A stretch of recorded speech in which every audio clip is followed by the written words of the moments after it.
Informasi akan saya bagi 3 bagian penting. Pertama, update data dulu. Update data dulu. Paling pertama adalah ODP. ODP kita bertambah menjadi total 4.919 orang. Yang sudah selesai 3.890 orang. Sehingga yang masih dalam pemantauan 1.029 orang.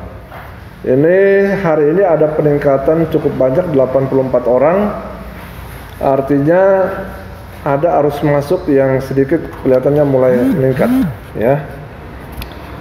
Yang kedua, tentang pasien PDP, pasien dalam pengawasan yang ada di rumah sakit. Total kita sudah 50 yang ditangani oleh Rumah Sakit Cereng. Hasilnya sembuh atau selesai dipantau itu 35 orang. 8 orang meninggal, termasuk yang kemarin dari Tuan J yang dari Compreng. Kemudian yang masih dipantau ada 7 orang, masih dirawat di Rumah Sakit Cereng. Kasus yang positif tetap di angka 37 orang, yang masih dalam perawatan 26 orang, ada 15 orang yang dirawat di RSUD, 5 orang isolasi mandiri, dan 6 orang ini isolasi terpusat di kompleks. Yang sembuh 9 orang, yang tadinya 6 bertambah 3, yaitu Tuan I dari Kecamatan Subang, Tuan P pasien pertama kita dari Kalijati, dan 1 Tuan I dari Kecamatan Subang juga. Jadi bertambah 3 orang, jadi 9 yang sudah sembuh. Terus yang kedua, informasi terkait rapid test. Hari ini kami mengadakan rapid test di Kecamatan Subang, 3 pasar dan 2 masjid. Sampai hari ini, sampai saat ini ya, yang pasar sudah berlangsung tadi pagi dengan 1 masjid.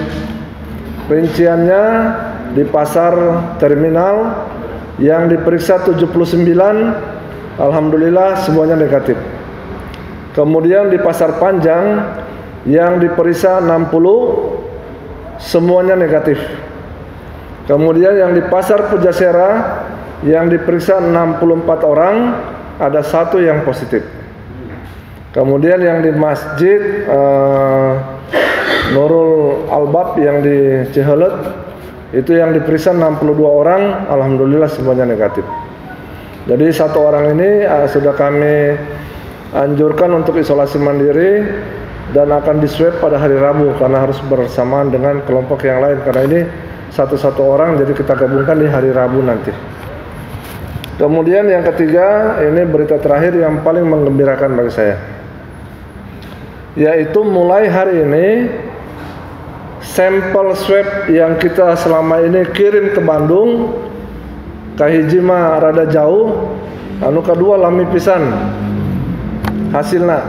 Sekarang Pak Kalak, kami sudah mulai hari ini tidak kirim ke Bandung. Balai Veteriner sudah operasional, sehingga kita hanya sebentar lah kalau cuma ke WR mah ya. Dan hasilnya 1 sampai 2 hari paling lambat.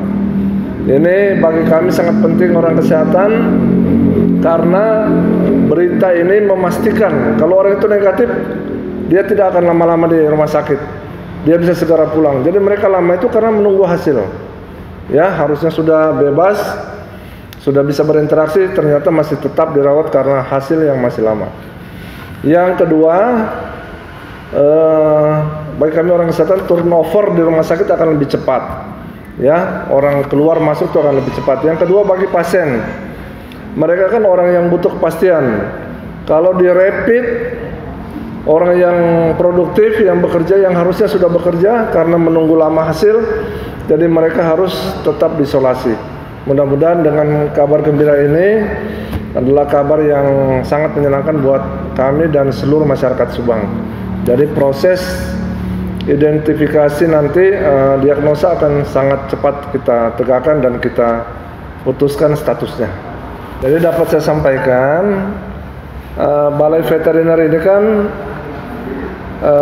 adalah milik Kementerian Pertanian yang memang dilakukan penelitian untuk sasarannya hewan tadinya, ya. Mereka punya mesin PCR ini sudah lama, tapi selama ini untuk diagnosa di bidang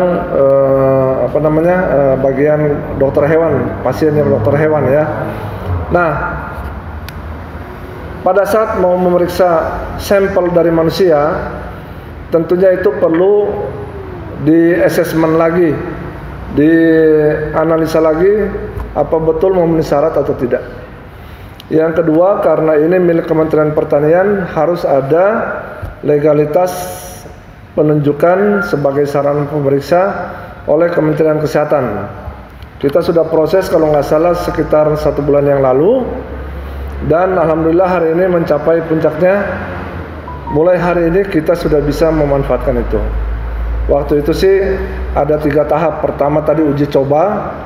Selama ini kita sudah uji coba dibandingkan sampelnya dengan yang di Bandung. Ternyata itu sudah lolos uji cobanya. Yang kedua, MOU dengan Kementerian Kesehatan. Itu sudah berproses.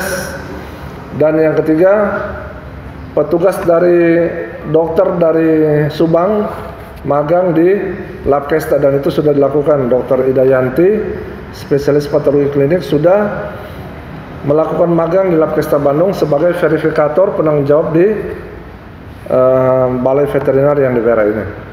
Jadi itulah perjalanan yang cukup panjang, hampir 1 bulan kita menunggu, karena ini harus ada legalitas dan pengawasan, karena ini adalah sampel manusia. Demikian saudara sekalian, tadi sudah disampaikan secara gamblang, bahkan di akhir tadi penyampaian ada fasilitas lab yang mempercepat proses penanganan ini. Alhamdulillah di Subang ada fasilitas itu, sehingga ke depan lebih cepat penanganan ini, dan tentu saja seluruh upaya tenaga dikerahkan. Mari kita bersama-sama menerapkan protokol kesehatan, ya. Tetap kita jangan lupa, jangan lengah, dari mulai masker, jaga jarak, cuci tangan, dan jangan berkumpul-kumpul. Kita baru saja tadi bubar rapat koordinasi dengan Posgiro dalam rangka upaya menertibkan pembagian jaring pengaman sosial untuk jangan sampai melanggar protokol kesehatan dan pemberlakuan PSBB di Kabupaten Subang. Nah, tadi disepakati, ya, bahwa untuk tertibnya maka tidak dipusatkan di Posgiro, tapi disebar, dibantu dengan pemerintah kecamatan dan desa yang didampingi oleh TNI dan Polri.